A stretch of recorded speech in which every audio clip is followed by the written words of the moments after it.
하나님의 은혜와 평강이 함께하기를 기도합니다. 오늘도 우리 주님께서 주시는 은혜 가운데 거하고 그 은혜를 누리고 나누는 세상에서 가장 행복한 하루가 되기를 주님의 이름으로 기도합니다.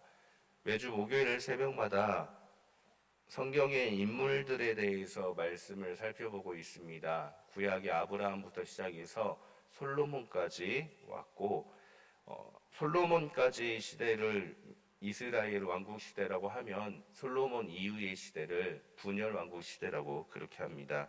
앞으로도 계속 이제 인물들에 대해서 이스라엘 역사와 함께 같이 말씀을 나누고자 합니다.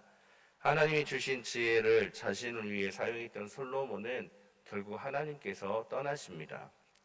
이스라엘 왕국은 사울 왕 40년, 다윗 왕 40년, 솔로몬 왕 40년 이렇게 120년까지 유지하였고, 이 이후에 솔로몬 왕 이후에 하나님 말씀대로 나라가 분열됩니다. 그래서 그 이후의 시대를 분열 왕국 시대라고 그렇게 명하고, 몇몇 학자들은 이스라엘의 역사에 속하지 않게끔 그렇게 바라보는 학자들도 있습니다. 하나님은 솔로몬에게 내가 여호와의 명령을 지키지 않았으므로 내게서 나라를 빼앗아 내 신하에게 주겠다라고 말씀하셨습니다. 하나님은 주변 나라들의 상황을 변화시켜서 이스라엘을 대적하게 만들었습니다. 그리고 내적으로는 여로보암을 통해서 하나님의 말씀을 이루어 가십니다. 그래서 솔로몬 왕이 죽은 후에 그의 아들 르호보암 시대에 나라는 분열되고, 여로보암이 세운 솔로몬의 신하였던 여로보암이 세운 북왕국 이스라엘과 열지파가 속한 북왕국 이스라엘과 다윗의 자손이자 솔로몬의 아들인 유다 지파를 이끄는 르호보암이 나라를 이끄는 남왕국 유다로 이렇게 왕국이 둘로 나누어지게 됩니다. 오늘 본문 말씀은 분열하기 직전 하나님이 여로보암에게 찾아가서 하신 말씀을 기록하고 있습니다. 이러한 본문 내용을 통해서 오늘 두 가지에 대해서 함께 묵상을 하고자 합니다.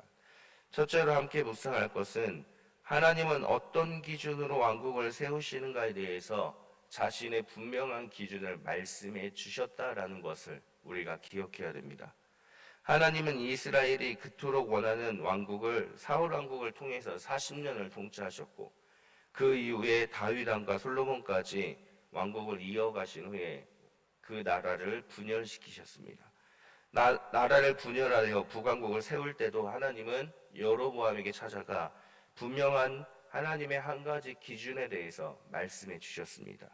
본문 38절 말씀을 우리 다시 한번 읽어보겠습니다. 38절 함께 읽겠습니다.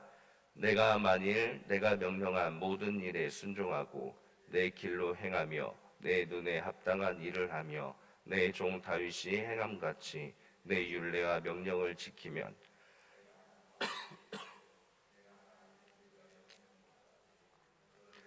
견고한 집을 세우고 이스라엘을 내게 주리라. 아멘. 하나님은 여로보암에게 분명한 기준을 제시해 주셨습니다. 네가 원하는 대로 나라를 다스리되 이러한 기준을 지켜야 한다라고 말씀하신 것입니다. 하나님께서는 무턱대고 왕국을 세운 것이 아니라 분명한 하나님의 기준에 따라 나라를 이끌 것이다라고 말씀해 주신 것입니다. 나라를 이끄는 그 기준은 바로 하나님께서 명령한 모든 일에 순종하고 듣고 지켜서 하나님 뜻을 행하는 것, 그것을 행할 때 네가 나라를 유지할 것이다라고 그렇게 여로보암에게 말씀해 주셨습니다. 성경을 읽다 보면 하나님께서 사람을 통해서 일하실 때 하나님은 오직 한 가지 하나님만을 섬기고 하나님의 말씀대로 행하는 사람을 선택하셔서 너가 그렇게 행할 때 내게 복을 주고 너가 그렇게 행할 때 너를 통해서 나라를 이끌 것이다라고 말씀해 주셨습니다. 사울 왕을 세울 때도 분명하게 말씀하셨고, 다윗 왕을 세울 때도, 솔로몬 왕을 세울 때도, 그리고 오늘 본문의 여로보암을 세울 때도 하나님은 하나님의 말씀을 지켜 행해야 한다는 것을 말씀하셨고, 그 이전에 여호수아, 모세 등을 통해서도 하나님의 말씀을 지켜 행하는 것이 얼마나 중요한 것인지, 그렇게 행해야만 한다는 것을 일관되게 하나님께서는 기준을 제시해 주셨습니다. 이스라엘은 이 이후에 나라가 분열되고 이제 분열 왕국이 이어지는데, 북왕국 이스라엘과 남왕국 유다를 이끈 왕들을 역사가가 선한 왕과 악한 왕으로 판단하는 그 기준 역시 바로 하나님의 말씀을 지켜 행하는가 그렇지 않는가를 기준으로 역사가는 선한 왕, 악한 왕으로 판단하여 기록을 하고 있습니다. 하나님의 말씀을 듣고 지켜 행하는 기준, 그것이 이스라엘의 모든 왕들의 기준이 되어야 하고 이스라엘 백성들의 삶의 기준이 되어야 한다라는 것을 알려주고 있는 것입니다. 그리고 그 기준은 지금까지 이어지고 있고, 그리고 앞으로도 하나님이 나라를 세우고 하나님의 역사를 이끌어 가시는 그 모든 삶의 곳곳에서 그 기준이 있다라는 것을 우리는 기억해야만 됩니다. 그렇기 때문에 우리는 늘 하나님의 기준에 합당한 사람들이 되어야만 됩니다. 하나님의 말씀을 듣고 그 말씀을 지키고 행하기 위해서 그렇게 살아가는 삶이 우리들의 삶이 되어야 되고, 그렇게 살아가는 삶을 보고 신앙생활이라고 부르는 것입니다. 하나님만을 섬기고 주님 말씀대로 살아갈 때 하나님께서는 다윗에게 약속했던 축복, 솔로몬에게 약속했던 축복, 그리고 여로보암에게까지 약속한 축복, 네가 그 말씀을 지켜 행하면 나라를 유지할 수 있을 것이다 라고 약속하신 그 약속의 축복이 우리들에게도 임하게 됨을 믿으시기를 바랍니다. 그렇기 때문에 오늘 하루도 오직 주님만을 섬기며 주의 말씀만을 듣고 주님의 뜻대로 행하는 삶이 될 수 있기를 주님의 이름으로 간절히 기도드립니다. 오늘 본문을 통해서 우리가 함께 묵상할 두 번째는, 하나님이 하시는 일은 사람의 생각과 방법을 뛰어넘는 것이다 라는 것을 우리는 다시 한번 알 수가 있습니다. 하나님은 우리의 생각과 방법을 뛰어넘으시는 분이십니다. 하나님은 솔로몬의 악행을 보시고 그를 떠나기로 결심하시면서 다윗 때문에 솔로몬 때까지 나라를 유지시켰다가 그 아들 르호보암 시대 때 나라를 분열시키겠다고 말씀하셨습니다. 그런데 나라를 분열시키는 그 방법이 사람이 생각하는 방법을 뛰어넘습니다. 하나님은 일단 솔로몬의 말년, 노년의 시기 때 주변 나라들의 후손들이 자신들의 옛 영토로 돌아가 솔로몬과 대적할 수 있도록 그렇게 만들어줍니다. 주변 나라들이 솔로몬의 말년에 이스라엘을 압박하게 만든 것입니다. 그리고 하나님은 솔로몬에게 대적하는 여로보암을 통해서 여로보암을 애굽 왕으로 피신시켰다가 나중에 나라를 세우게끔 만드십니다. 그리고 마지막으로 하나님은 솔로몬의 아들 르호보암을 통해서도 내부적인 원인, 분열의 원인을 제공해 주십니다. 오늘 말씀 다음 장인 12장 15절에서 이렇게 말씀하십니다.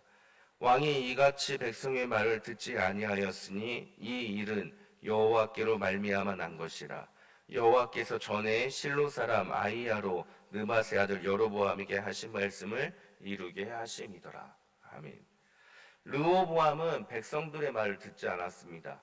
그로 인해서 백성들은, 더 정확하게 말하면 10지파의 장로들은 10지파 사람들을 데리고 북왕국 이스라엘을 여로보암에게 찾아가 세우게 된 것입니다. 그리고 성경은 이 일은 여호와께로 말미암아 난 것이다 라고 기록하고 있습니다. 하나님의 방법은 놀랍습니다. 하나님은 먼저 주변 나라들의, 우리로 따지면 외교적인 외세들을 강화시켜서 솔로몬과 대적하게 만들었고, 내적으로는 르호보암을 악하게 만들어서 백성들의 말을 듣지 않게 하여 백성들의 내적인 반란을 일으킬 명분을 제공해 주신 것입니다. 국외 정세와 국내 정세 모두 솔로몬을 대적하게끔 만들어서 나라를 분열시키는 하나님의 그 뜻을 이루셨다라는 겁니다. 국내 모두를 이끄셔서 완벽하게 나라가 분열될 수밖에 없도록 하나님은 그렇게 만드셨다라는 겁니다. 이와 비슷한 이야기가 성경은 곳곳에 기록되어 있습니다. 출애굽기 상황을 보면 우리는 더 잘 알 수 있습니다. 이스라엘 백성들이 출애굽할 때 하나님은 바로의 마음을 완악하게 하셨다라고 표현을 합니다. 바로의 마음을 완악하게 만드심으로 인해서 하나님의 기적과 능력을 온 세상에 보여주셨다라고 성경을 말씀하고 있습니다. 하나님의 구원은 단순히 기적을 베푸셔서 자, 이 기적을 보고 너희는 따르라, 그것이 아니라 사람의 마음, 그 마음을 완악하게 이끄셔서 하나님의 능력과 은혜를 온 세상 사람들이 알고 하나님을 믿게 하게끔 그 마음까지도 하나님의 구원 계획에 사용하셨다라는 것을 출애굽기를 통해서 우리는 알 수가 있는 것입니다. 마찬가지로 하나님은 솔로몬 이후의 나라를 분열시키기 위해서 그 말씀을 이루기 위해서 잊혀졌던 왕의 후손들을 통해 옛 영토의 외세 주변 나라들을 강화시켰고, 또한 르호보암이 백성들의 소리를 듣지 못하도록 그 마음을 완악하게 하셔서 악한 왕으로 이끄시어 결국에 열지파가 떠나가게끔 만드셨다라는 겁니다. 그분이 바로 하나님임을, 사람의 마음까지도 다스리고 주변 나라들의 정세까지도 다스려서 하나님의 뜻을 이루시는 분이심을 우리에게 말씀하고 있다는 것을 기억해야만 합니다. 우리의 삶도 마찬가지입니다. 우리들 역시 우리가 하나님 앞에 합당하게 살아간다면, 하나님 뜻을 기준으로 그 뜻을 이루고자 살아간다면, 우리의 삶이 조금 힘들고 조금 어렵더라도 하나님은 분명히 하나님의 방식으로, 우리의 생각을 뛰어넘는 그 방식으로 우리의 삶을 이끄실 것을 믿으시기를 바랍니다. 사람의 마음까지 변화시켜서 그 사람들을 통해서 하나님의 뜻을 이루시는 하나님, 바로 그분께서 우리의 삶을 이끄셔서 푸른 초장으로 쉴만한 곳으로 우리들을 이끌고 인도하고 보호하시는 하나님이심을 우리는 기억하고 오직 주님의 뜻만을 이루고자 노력하며 살아가야만 하는 것입니다. 그렇기 때문에 우리는 우리의 모든 삶을 하나님께 맡기고 하나님의 뜻을 이루기 위해서 살아가야 합니다. 하나님께 합당한 사람이 될 수 있도록 그렇게 노력하며 살아가야만 하는 것입니다.